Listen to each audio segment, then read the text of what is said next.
There is a question most people never say out loud. Not because they never think it, but because it is too frightening to hear in their own silence. What if it actually works?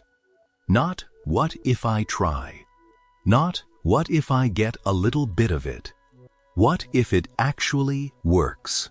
What if that thing you carry inside you, that idea, that dream, that thing you have been putting off for years, what if it really works? What if people actually pay attention? What if your life genuinely changes? That thought should be exciting. But for a lot of people, it freezes them solid. And Carl Jung, one of the greatest psychologists who ever lived, spent decades trying to understand exactly that. Not the fear of failing, the fear of succeeding. The fear that it works for real, and then you have no more excuses for not being who you always knew you could be. Stay with me until the end, because what Jung discovered about this changes the way you see every choice you have been putting off. There is something Jung noticed across decades of working with people from every kind of life, every age, every background. He noticed that almost everyone carries a kind of internal saboteur, not an enemy from the outside, one from within, a voice that shows up exactly when things are about to go right and starts asking questions you never asked for. Who do you think you are to try this? What if people laugh? What if you go all in and it does not work? What if it works and you cannot keep up with it? That last one is the most dangerous, and it is the one Jung took most seriously. He called this the fear of one's own greatness, and he said clearly that this fear is not weakness. It is actually a very old protection mechanism that stayed in the wrong place for too long. At some point in your life, staying small was safe. Not standing out too much protected you from something. Not trying too hard avoided the pain of rejection, of exposure, of being judged or dismissed. And your unconscious learned that lesson. It recorded it. And it keeps applying that same logic even now that you have grown up. Even now that the original danger no longer exists. Even now that the only thing that protection is doing is keeping you trapped inside a life you know is smaller than what you are capable of. Jung was not talking about arrogance. He was not saying everyone will be famous or that every idea is brilliant. He was saying something much simpler and much deeper at the same time. He was saying that inside every person there is a more complete, more truthful, more alive version of themselves. And reaching that version requires something the fear makes a point of intercepting. The willingness to really try. Not to try with one foot out the door. Not to try while whispering to yourself that it is just a hobby so that no one gets their hopes up, including you. To try for real, because really trying is different from trying. Trying with an emergency exit held behind your back is not really trying. Trying while you minimize it so no one builds too much expectation is not really trying. Really trying means showing up whole, and showing up whole exposes you in a way that half trying never does. When you half try, you protect yourself from the full weight of the result. When you really try, you cannot do that anymore. Whatever happens, you were all the way in. And that vulnerability, that total exposure, is precisely what most people are avoiding without quite naming what they are avoiding. Jung saw intelligent, talented, genuinely capable people who spent years, sometimes entire decades, in a kind of permanent, always one foot in and one foot out. Always one part that believed and one part that protected itself from believing too much. He understood why. He did not judge it, but he also knew that living in that divided state had a cost. A quiet cost that grows over time, and that most people only fully recognize when they look back at a distance from which they can finally see the shape of what they did not do. But Jung did not stay with the problem. He went deeper. And what he found down there was something that changes everything. He discovered that inside every person there is what he called the self. And it is important to understand what he meant by that word, because it is not what most people assume. The self is not your everyday personality. It is not the you that answers emails, sits through meetings, tries not to say the wrong thing at family dinner. It is not the mask you wear at work, or the version of yourself you package for social media. The self is the most complete and most truthful version of you. It is what you would be if nobody had ever taught you to be ashamed of certain parts of yourself. It is what remains when you strip away everything that was handed to you from the outside, everything that was required of you by your family and your culture and your era. And what is left is only what was always genuinely yours. And Jung said, this self does not stay quiet when you ignore it. It communicates, not always in words, in a restlessness that will not pass no matter how much you accomplish, in a dissatisfaction that has no clear name, in that feeling that keeps returning, the feeling that you are living a life that is almost yours, but not exactly yours, like a shoe that fits, but not quite, in dreams that come back with unusual weight, in desires you try to push aside and keep finding in front of you, in talents you have but never really used, because somewhere along the way you stopped feeling like you had the right to use them. The self is always trying to tell you something. The question is whether you are willing to listen, and, more than listen, whether you are willing to act on what you hear. Because hearing and not acting is a particular kind of suffering that Jung understood very well. You feel the call, you know, somewhere beneath all the noise and busyness, what you need to do, and you find every reason in the world not to do it right now. Maybe later, maybe when the timing is better, maybe when you have more resources, maybe when you are more ready. And the self keeps calling, louder, more insistent, until either you answer or you learn to go numb to it.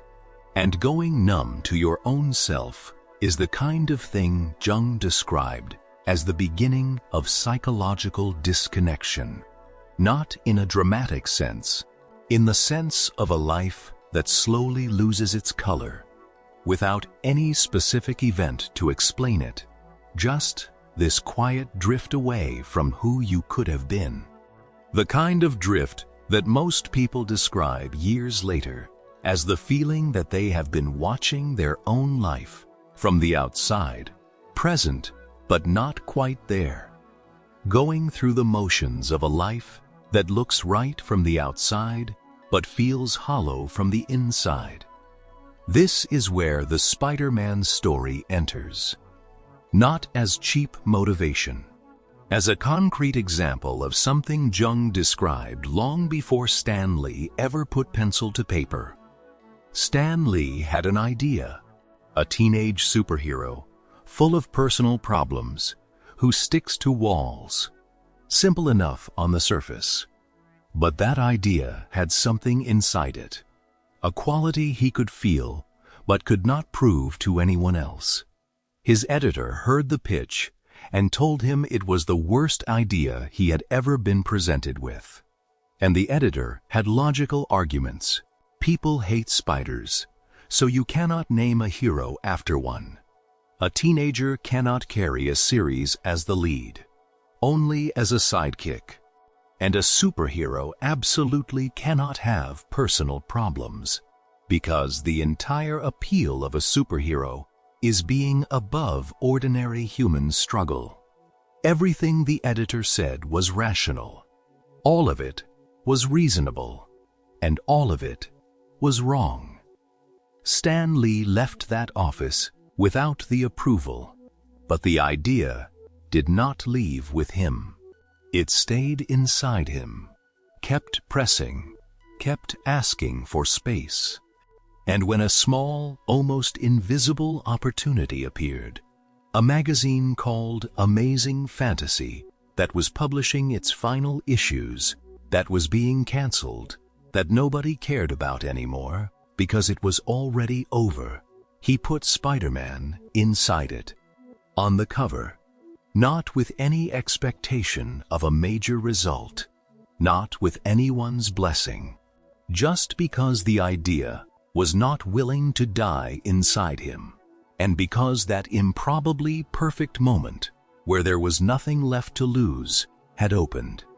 A month later, the sales numbers came back, and the editor who had called it the worst idea he had ever heard came running into Stan Lee's office, saying they needed a whole series built around that character. Jung would have had a name for what Stan Lee did.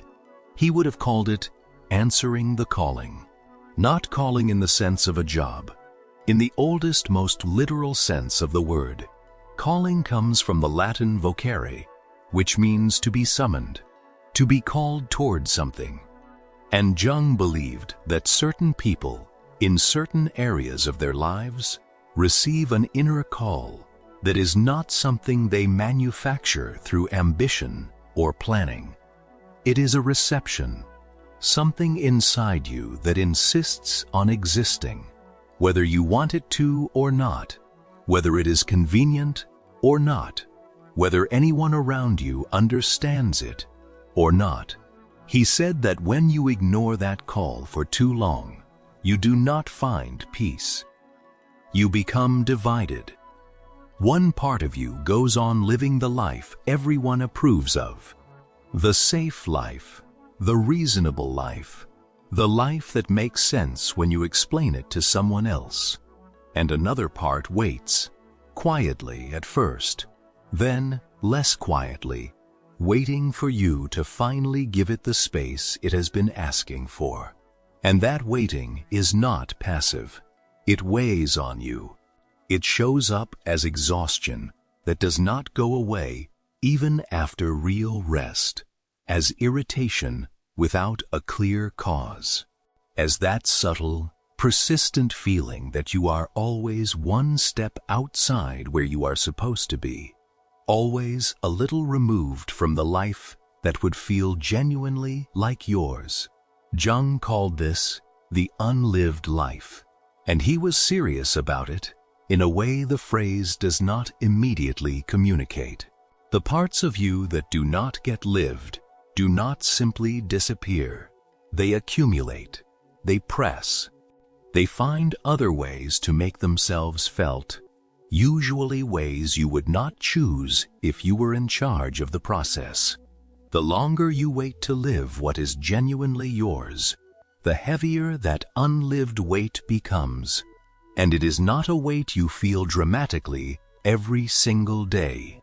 It is subtle enough that you can almost forget it is there. The kind you only realize you were carrying when you finally put it down. But here is the part that almost nobody talks about. The part that is harder to hear than anything about fear of failure. Even when a person feels that call, even when they know deep down that there is something they need to do, they freeze. And often it is not because they do not believe in themselves. It is because, on some level, they rarely admit even to themselves they believe too much. And believing too much is frightening in its own particular way. Because if you believe there is something real inside you, and you go for it, and it works, there is no going back to the comfortable pretend. Then you have to be that person for real. Then you cannot keep calling it just a hobby, just an idea, just a dream you might get to eventually.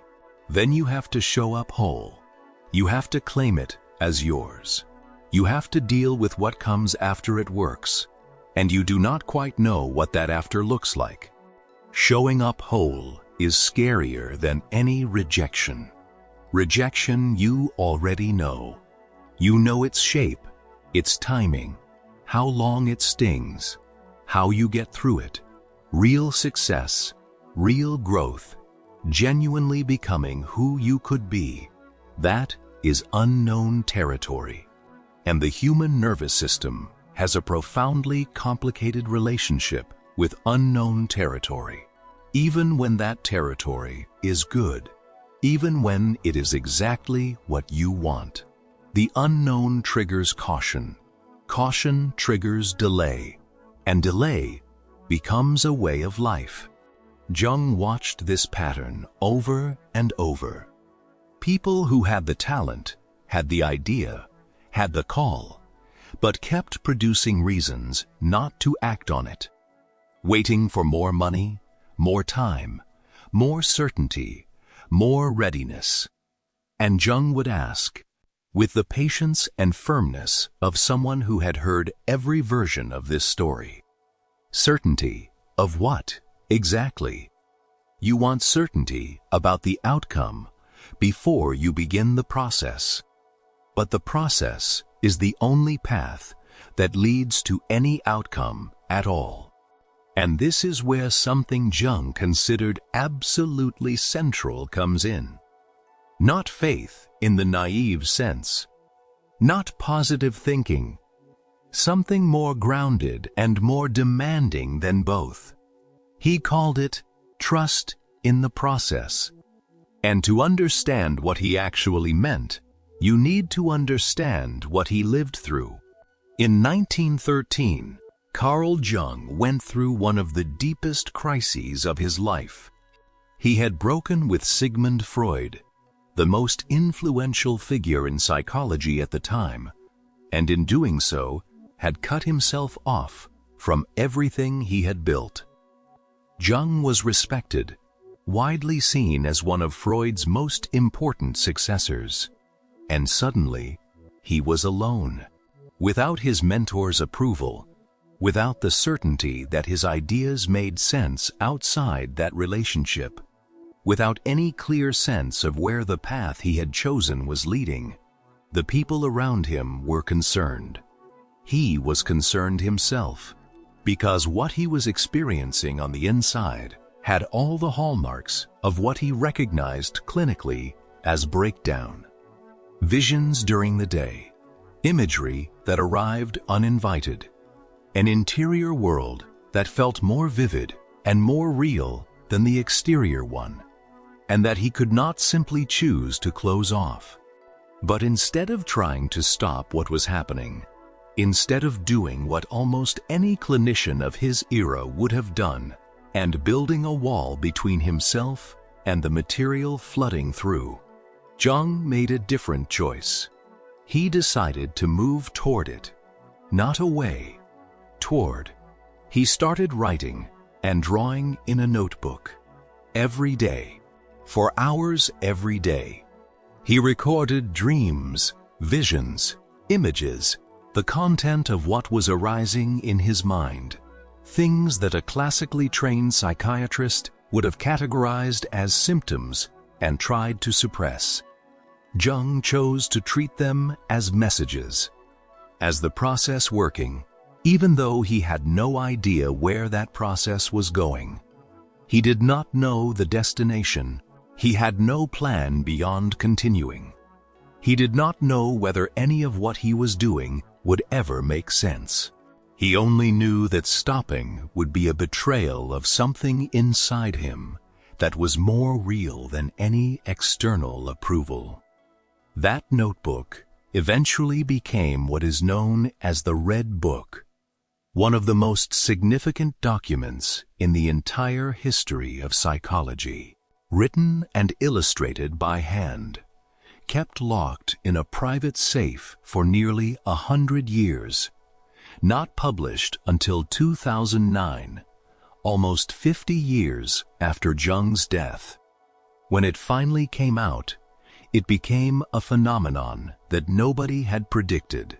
People who had never read psychology bought it.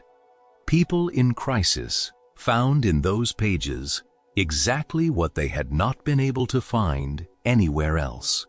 Jung did not live to see any of that, but he lived the years he spent writing it. And those years, that entire period when he did not know where he was going, but kept going anyway, shaped everything he produced afterward. Every insight about the unconscious, every discovery about the self, every understanding of what it means to become who you truly are, came out of that period when he had no certainty and no map, just the decision to keep moving. That is what trusting the process actually means. A concrete choice made in real uncertainty to keep going even without knowing the destination. The process has characteristics worth knowing because they change how you experience the hard parts of it. The first is that it is not linear. You do not start, improve a little each day, and arrive. You start, move forward, fall back, hit a wall, find a detour, move forward in a direction you did not plan for. Real progress inside a genuine process almost never looks like progress from inside it. It only looks like progress from a distance, looking back, which means that while you are in it, you will have days that feel like nothing is happening or like something is going backward. Those days are not evidence that the process has stopped. They are part of the process. This is what causes most people to quit. They begin, do not see the immediate results they expected, and conclude it is not working. And they stop exactly before the point where the process was about to show what it had been building. Jung called this period the descent, and he found it in the mythology of every culture he studied. Every story of genuine transformation contains it. The hero does not go from one peak directly to another. They descend first, stay in the dark, in a place that feels like failure or defeat or loss, and it is inside that dark that the actual change happens. Not despite it, inside it. You do not have to enjoy that period. You just have to resist the conclusion that it means the end of the story. The seed does not stop growing underground just because you cannot see it. The second characteristic is that the process needs your participation. Trusting the process is not sitting still, waiting for something to arrive from outside. It is continuing to take your part of the action, even without being able to see where it leads. Action first. Clarity as a consequence of the action. Not clarity first, then action when you feel ready. That sequence almost never comes. The clarity you are waiting for is usually only available on the other side of the action you have been postponing. And here is a concept Jung borrowed from the ancient Greeks that brings this into sharp focus. The Greeks had two different words for time. Chronos is clock time, the time that passes in an even, measurable stream, regardless of what you do with it. And kairos is something entirely different. It is the decisive moment, the opening in which something becomes possible that was not possible before. You cannot force kairos, but you can be ready for it. And you can create the conditions that make it more likely to appear. Jung observed that Kairos rarely arrives when you feel comfortable and prepared. It tends to arrive when something shifts, when the old structure will not hold anymore, when the cost of staying where you are finally becomes greater than the cost of moving. Stan Lee published Spider-Man in a dying magazine. In practical terms, the worst possible moment and venue. But it was exactly that, the fact that there was nothing left to protect, no reputation to manage in that context, no outcome to fear, because the outcome was already determined, that freed him to act. The Kairos opened, not despite the difficult moment, but because of it. Jung saw exactly this pattern in the people who came to him in crisis. After losing a job, after a marriage ended, after something collapsed that they had depended on, shattered, standing on uncertain ground. And what he observed was that these were often the moments when people finally did the things they had been afraid to do when everything was stable. When there is nothing left to lose, the self finds room to move. But Jung also asked the harder question. Do you have to wait for everything to fall apart? Do you need a crisis to give yourself the permission to begin? Because Kairos does not have to be disaster. It can be a decision. You can create your own decisive moment by choosing to act before life forces your hand. That is the courage Jung most admired, not the courage to act when you have no other option, the courage to act when you still have other options, when the safe path is still available and you choose the true one anyway. There is one last thing, Jung said, that I do not want to leave out because it holds everything else together. He said the process of becoming who you truly are does not end. There is no finish line where you arrive as the complete, finalized version of yourself. What he called individuation is a lifelong movement.